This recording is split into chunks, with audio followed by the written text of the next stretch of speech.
Welcome to the fourth pathway in the series, Cultivating the Attributes of the Heart. In this pathway, we cultivate the attribute of the heart, imagination.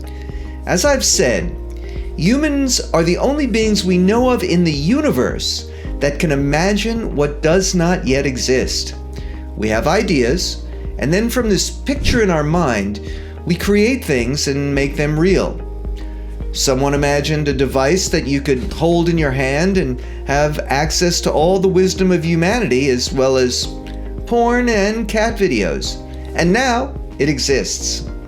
Henry Ford didn't know how to make the assembly line that made it possible for everyone to have cars, but he had the idea, and he turned that idea into a reality. Everything that exists in human culture, pyramids, indoor plumbing, water in a box, started out in someone's imagination. So the power of imagination is vast, it's infinite. There's no limit to what we can do because there's no limit to what we can imagine. Think of the extraordinary things that we've been able to create that never existed in the universe before because we were able to imagine it first. Grand civilizations, trips to the end of space, the conquering of disease, ecstatic artworks, and birthday cake. Now that's all stuff outside of us.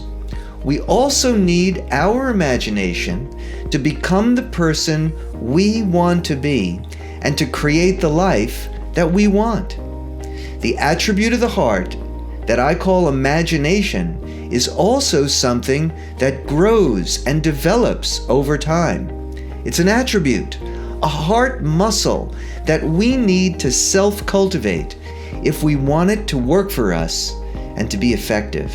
There's this idea that was made popular in a book several years ago called The Secret, that we could bring into manifestation that which we could visualize. Now, I'm going to show you how that can be true, but I'm also going to reveal that there's a problem with that idea. The problem with The Secret is that you need to believe the thing you're attempting to bring into reality. You need to believe that it's possible to bring that thing into reality. And changing our beliefs is not easy. That's why, in this course, I'm going beyond the idea that all you need to do to get unstuck and have a great life is use the power of positive thinking. Yes, positive thinking is central to getting the life you want, but you have to self-cultivate in order to be able to think positively. You see, if you're stuck, you're probably already using your imagination. But instead of using it for positive purposes, you're using it for negative ones. One way of describing imagination is seeing a future that does not yet exist. And if you're stuck, you probably imagine a negative outcome for your future. Here's an example. Let's say someone is overweight. When they imagine the future, they believe they'll never be able to stick with the lifestyle changes that would allow them to have the healthy body that they want. So they may not even try because they're convinced they'll fail. Maybe they even try for a day, but they're sure they'll never be able to sustain what they're doing because they never have in the past. This is one way that you can be gripped by the tyrant. This is also being stuck in a habit. Negative imagination becomes habituated. We don't have to make it happen. We're not even aware that we're doing it. Here's an example again of how all the attributes tie in together. A negative prediction about the future is tied into our habit of shame, a belief about ourselves that we're inadequate. This leads to the procrastination cascade of avoidance because we become anxious. So in order to turn this around, we need to cultivate self-compassion instead of punishing ourselves. We need to cultivate the courage to do what we misperceive as dangerous and scary. We need to learn how to change these deeply ingrained habits and do what's uncomfortable by cultivating strength. And now, with this attribute, In order to dissolve the habit of negative imagination, we need to cultivate the habit of faith in a positive future. As the attributes work together, as we cultivate that faith in a positive future, it will help us be strong, courageous, and patient with ourselves. But why should you believe in a positive future when you have failed so many times in the past? It's a logical fallacy to believe that just because you did something before, that it guarantees that you'll do it in the future. But it is true that if you're convinced you'll repeat that behavior, you probably will. If you believe that you'll go to the fridge at the end of the day and eat that pint of ice cream, then the power of your imagination will make it more likely that that's exactly what you're going to do. Then, if you do slip and binge, the tyrant comes in and says, "See, I knew you'd never do it." And if you're convinced that you'll never change, then you say, "Screw it," and go back to the old habit and give up. So here you see the power of the negative imagination. It doesn't have to be some cosmic magical power. Your imagination guides your behavior.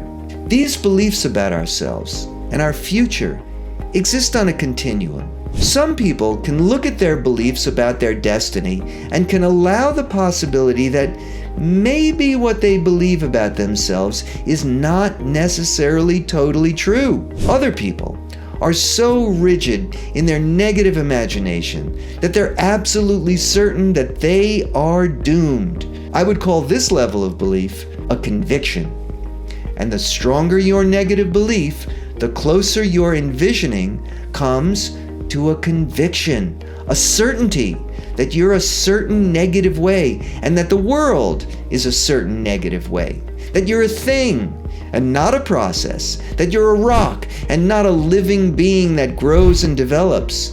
The more likely it is, if you believe that things will turn out that way. We usually call that a self-fulfilling prophecy. And then, this way of imagining yourself and the world becomes a habit and will tend to repeat. Now, you're stuck. So one key component of getting unstuck is cultivating positive imagination. This envisioning is often called positive visualization. We know from science that visualization, being able to see a positive outcome, being able to embody, to fully experience something positive that does not yet exist, as if it's happening now, makes that outcome way more likely to happen. I'll give you an example. Several years ago, I was watching golf with my father-in-law. Personally, watching golf on TV for me is like watching paint dry. I'm not really into it, but I liked hanging out with my dearly departed father-in-law. And there was this golfer, maybe you know him. Turns out I got to see one of the most legendary shots in golf history. This guy, Bubba Watson, hit a shot that landed in the woods. The only way that he could stay in competition was to hit a shot that basically curved at a 90-degree angle. Something even he admitted would be virtually impossible. This was something he had never done before. If he would have been in the grip of the belief that the past determines the future, if he would have been automatically and habitually casting a negative vision on his inner screen, he would have failed. If he would have believed that such a shot was impossible, he probably wouldn't have even tried, or he would fail. But he had developed a habit of positive visualization. He was like Confucius, who when asked, "Who is Confucius?" said, "I am the man who, when he was told that something was impossible, did it anyway." Well, Bubba made the shot. I saw it, and he won the Masters tournament. You can look it up on YouTube. Watson's wedge from the woods. When asked how he made this impossible shot, he said that he visualized it. He saw himself making it. The power of his imagination virtually overcame the laws of physics. Now, research has been done comparing people who did mental practice and rehearsal versus people who did physical practice, and the people who practiced mentally did almost as well as those who practiced physically. The best improvements were made by those who did both, who practiced physically and mentally. So if you want to become your best self, you need to cultivate the belief that you'll succeed every day. And the way to do that is to practice positive visualization. That means to mentally rehearse being the person that you want to be, whether that's being happy and confident, funny, and well-loved by everyone, or whoever you want to become. You need to visualize the outcome that you want, to see the life that you want, whether it's living in a beautiful house, sharing a walk in Bali with your favorite person, having a meal with friends at a great restaurant in Tuscany, closing that great deal, or whatever it is that you dream of.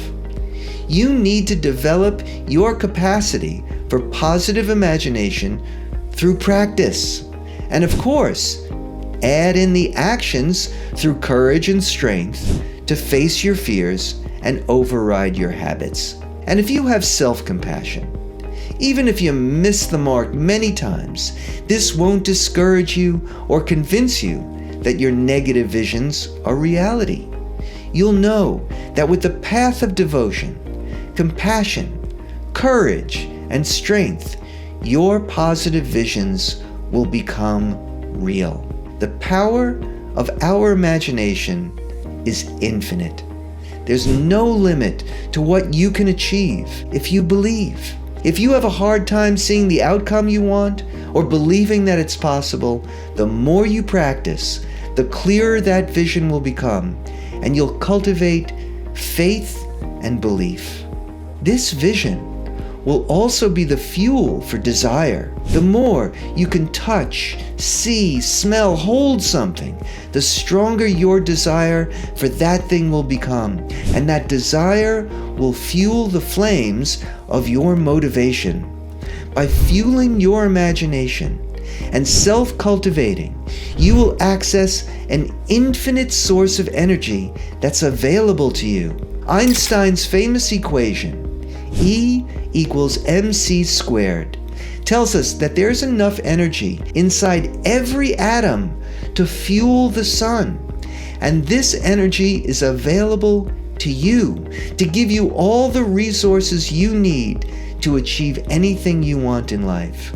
It's what they call in the East your chi or your prana. Mencius tells us that when we cultivate the heart, we find access to what he called flood-like chi, the infinite source of energy that exists in the universe and that's available to you. If you practice positive visualization every day, your belief will grow.